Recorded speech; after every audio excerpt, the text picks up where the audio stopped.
എല്ലാവർക്കും നമസ്കാരം. മറ്റൊരു വീഡിയോയിലേക്ക് സ്വാഗതം. എന്താണ് മൈക്രോ ഗ്രീൻസ്? നമുക്ക് വീട്ടിൽ തന്നെ അവൈലബിൾ ആയിട്ടുള്ള ചില ധാന്യങ്ങൾ ഉപയോഗിച്ച് വീട്ടിൽ തന്നെ ഉണ്ടാക്കിയെടുക്കാൻ കഴിയുന്ന ഇലക്കറികളെയാണ് നമ്മൾ മൈക്രോ ഗ്രീൻസ് എന്ന് പറയുന്നത്.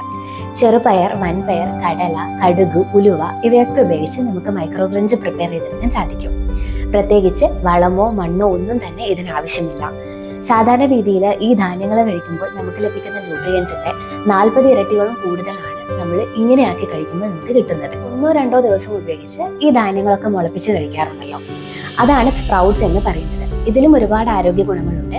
എങ്കിലും സ്പ്രൗട്ട്സിനെ കമ്പയർ ചെയ്യുമ്പോൾ മൈക്രോ ഗ്രീൻസിനാണ് കൂടുതൽ ആരോഗ്യ ഗുണങ്ങളുള്ളത്.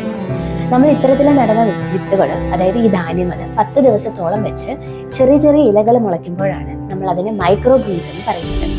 ഒരു ചെടിയുടെ വളർച്ചാഘട്ടത്തിൽ മൈക്രോ ഗ്രീൻസ് എന്ന് പറയുന്ന ആ ഒരു ഘട്ടത്തിലായിരിക്കും അതിൽ ഏറ്റവും കൂടുതൽ പോഷകങ്ങളൊക്കെ തന്നെ അടങ്ങിയിരിക്കുന്നത്.